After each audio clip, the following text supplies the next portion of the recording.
નમસ્તે વિદ્યાર્થી મિત્રો, આજે આપણે સંસ્કૃતની અંદર અલંકાર શીખીશું. આગળ આપણે શ્લેષ અલંકાર, વ્યાજ સ્તુતિ અલંકાર અને વિરોધ અલંકાર શીખી ગયા છીએ. આજે આપણે ચોથો અલંકાર અર્થાંતરન્યાસ અલંકાર શીખીશું. આમ ધોરણ 12ની અંદર 4 અલંકારો આપણે શીખવાના છીએ, ભણવાના છે, અભ્યાસક્રમમાં છે. તો આ 4 અલંકારમાંથી આપણને 4 માર્ક્સનું પૂછાય છે, બરાબર. એક તો લક્ષણ આપી ઉદાહરણ સહિત સમજાવવાનું છે અને બીજો એક અલંકારને લગતો કોઈ પણ પ્રશ્ન પૂછી શકે છે. તો આજે આપણે અર્થાંતરન્યાસ અલંકાર જોઈએ. એનું સૌ પ્રથમ સંસ્કૃતમાં લક્ષણ છે સામાન્ય વા વિશેષો વા તદ અન્યેન સમર્થયતે યત્ર શ અર્થાંતરન્યાસ સાધર્મેણ ઇતરેણ વા. અર્થાત જ્યાં સામાન્ય અથવા વિશેષ હકીકતનું તેનાથી અન્ય વડે, અહીં લખેલું છે સામાન્ય કે વિશેષ હકીકતનું તેનન્યેન તેનાથી અન્ય વડે, એટલે કે સામાન્યનું વિશેષ વડે અને વિશેષનું સામાન્ય વડે સાધર્મેણ સાધર્મ્યથી કે ઇતરેણ વૈધર્મ્યથી સમર્થ્યતે એટલે સમર્થન કરવામાં આવે ત્યાં અર્થાંતરન્યાસ અલંકાર બને છે.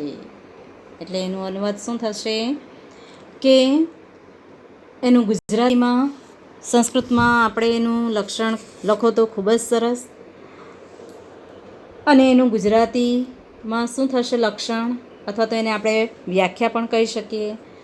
તો જ્યાં સામાન્ય અથવા વિશેષ હકીકતનું તેનાથી અન્ય વડે, એટલે કે સામાન્યનું વિશેષ વડે અથવા તો વિશેષનું સામાન્ય વડે સાધર્મથી કે વૈધર્મ્યથી સમર્થન કરવામાં આવે ત્યાં અર્થાંતરન્યાસ અલંકાર થાય છે. એટલે કે સામાન્યનું વિશેષ વડે અને વિશેષનું સામાન્ય વડે સમર્થન કરવામાં આવે છે આ અલંકારની અંદર. એટલે કે કોઈ સામાન્ય વાક્ય હોય જે બધાને લાગુ પડે એવી હોય અને તેનું ઉદાહરણ આપીને સમર્થન કરતા હોય, અથવા તો કોઈ વિશિષ્ટ ઉદાહરણ હોય અને તેનું સામાન્ય વાક્ય દ્વારા સમર્થન કરવામાં આવે ત્યારે અર્થાંતરન્યાસ અલંકાર બને છે. એ માટે અહીં એક ઉદાહરણ આપ્યું છે આપણા પુસ્તકની અંદર. યહ સ્વભાવો હિ અસ્ય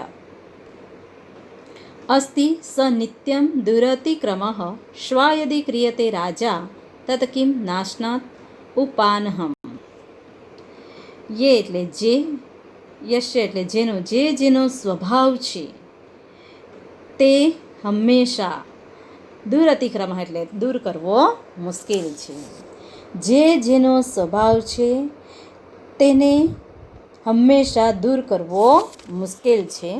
આ સામાન્ય બાબત છે, બરાબર. અહીં આ વ્યાખ્યાની અંદર અથવા તો લક્ષણની અંદર કહ્યું જ છે કે સામાન્યનું વિશેષ વડે, એટલે કે સામાન્ય વાક્ય, સામાન્ય વાત રજૂ થયેલી હોય કે જે દરેકને લાગુ પડે એવી હોય. અહીંયા કે જેનો સ્વભાવ છે તે હંમેશા દૂર કરવો મુશ્કેલ છે, આ વાત બધાને લાગુ પડી શકે તેવી છે. દરેકને લાગુ પડે કે દરેકનો જે કોઈ સ્વભાવ હોય એને દૂર કરવો મુશ્કેલ, આ દરેક વ્યક્તિને, દરેકને લાગુ પડે એવું આ વાક્ય છે.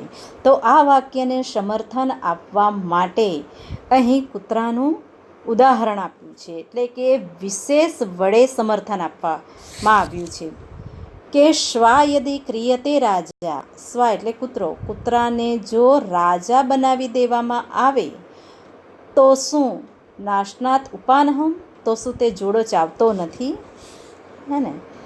અહીં શું કહ્યું છે કે જો રાજાને જો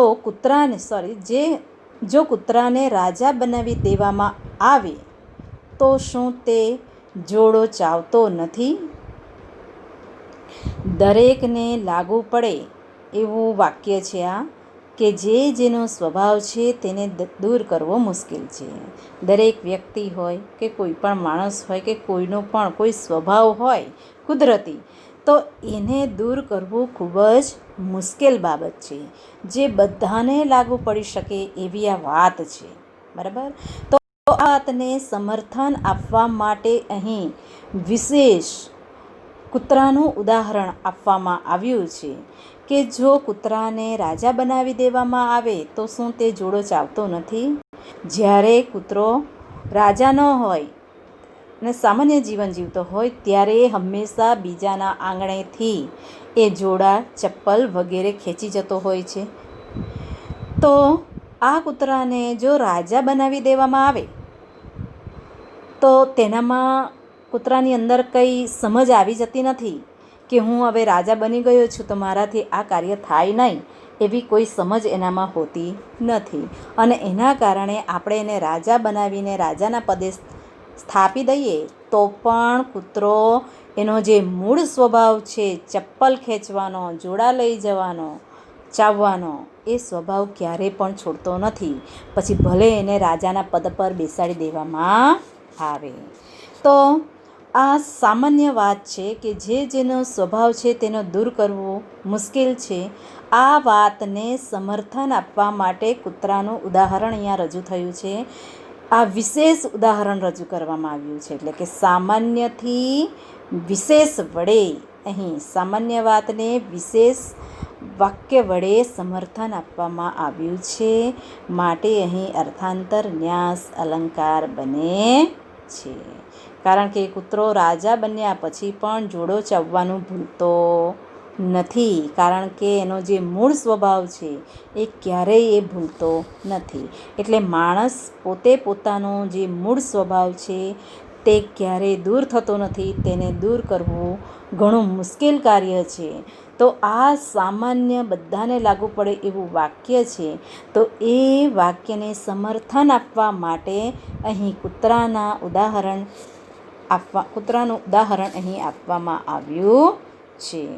તો આવું જ એક બીજું, એટલે કે અહીં સામાન્યનું વિશેષ વડે સમર્થન કરવામાં આવે ત્યારે અર્થાંતર ન્યાસ અલંકાર બને છે. અને એનાથી ઉલટું લઈએ કે વિશેષનું સામાન્ય વડે સમર્થન કરવામાં આવે ત્યારે પણ અર્થાંતર ન્યાસ અલંકાર બને છે. આપણે અહીં જે જોયું ઉદાહરણ કૂતરાનું, બરાબર, એ છે સામાન્યનું વિશેષ વડે. બરાબર, સામાન્યનું વિશેષ વડે એટલે પહેલાં દરેકને લાગુ પડે એવી સામાન્ય વાત કરી છે અને તેને વિશેષ ઉદાહરણ દ્વારા સમર્થન આપવામાં આવ્યું છે.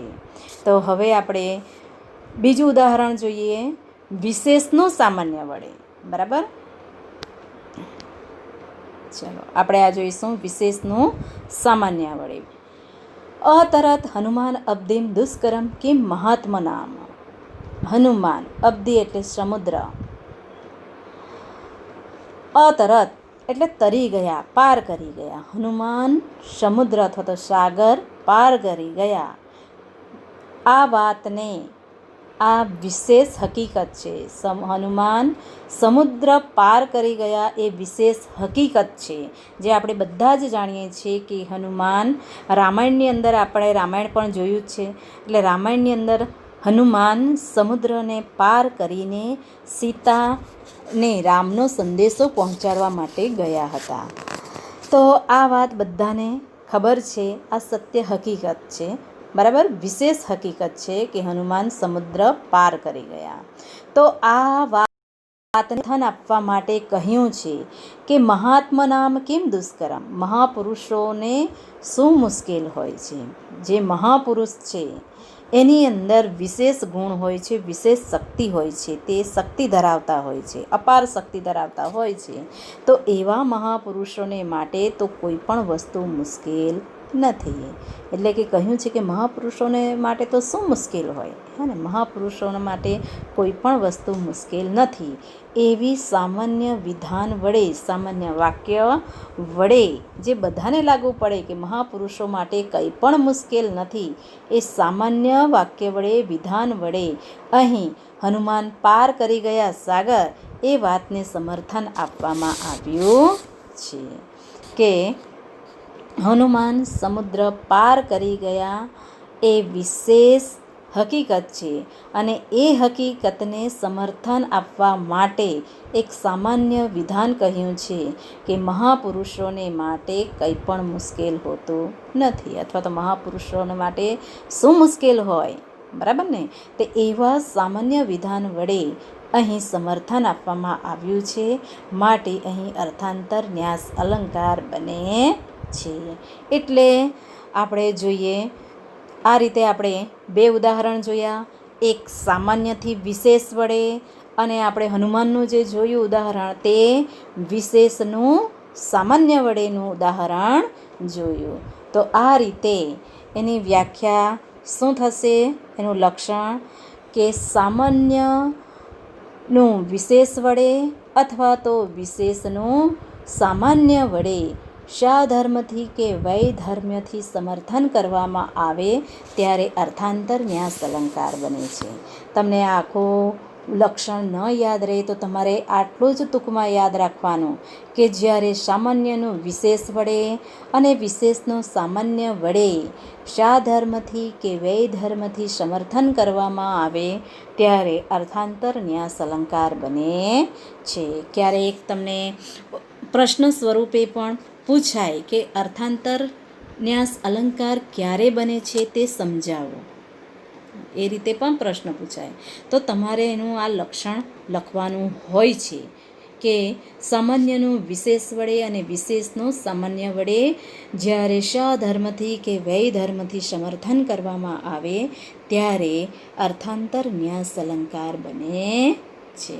એ રીતે પ્રશ્ન પણ તમને પૂછી શકે, અથવા તો એમ પણ પૂછાય કે અર્થાંતર ન્યાસ અલંકારનું ઉદાહરણ આપી સમજાવો, અથવા તો આ ઉદાહરણ કયા અલંકારનું છે, એ રીતે પણ તમને પૂછી શકે.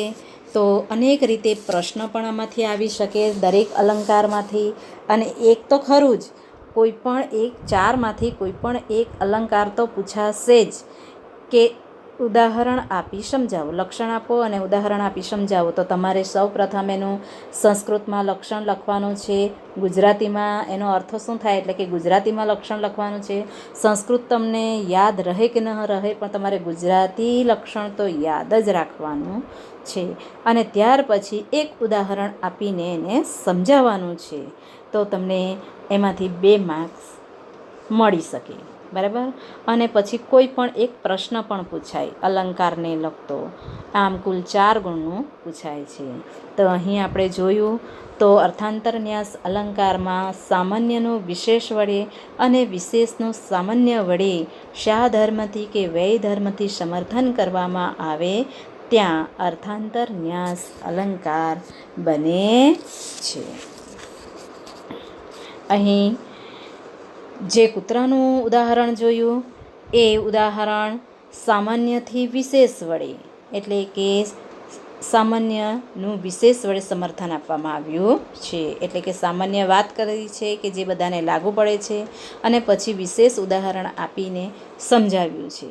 અને ત્યાર પછી આપણે જે હનુમાનવાળું ઉદાહરણ જોયું એમાં પહેલાં ઉદાહરણ છે, વિશેષ વાત કરી છે, વિશેષ હકીકતની વાત કરી છે, અને એ વાતને સામાન્ય વડે સમર્થન કરવામાં આવ્યું છે. તો આમ આપણે અહીં 2 ઉદાહરણથી આપણે આ અર્થાંતર ન્યાસ અલંકારને સમજ્યા છીએ. તમને સમજ પડી હશે, બરાબર. એટલે જ્યારે પણ તમને કોઈ અલંકાર પૂછાય ત્યારે સૌપ્રથમ તમારે એનું સંસ્કૃત લક્ષણ લખવાનું છે, ત્યાર પછી એનું ગુજરાતીમાં લક્ષણ લખવાનું છે, અથવા તો એને વ્યાખ્યા પણ કહી શકાય. તમને પ્રશ્ન પણ પૂછાય કે અર્થાંતર ન્યાસ અલંકારનું લક્ષણ આપો અથવા તો વિરોધ અલંકારનું લક્ષણ જણાવો, તો તમારે આ લક્ષણ ગુજરાતીમાં પ્રશ્ન પૂછાય એટલે ગુજરાતીમાં એને લખવાનું છે, એને વ્યાખ્યા પણ આપણે કહી શકીએ.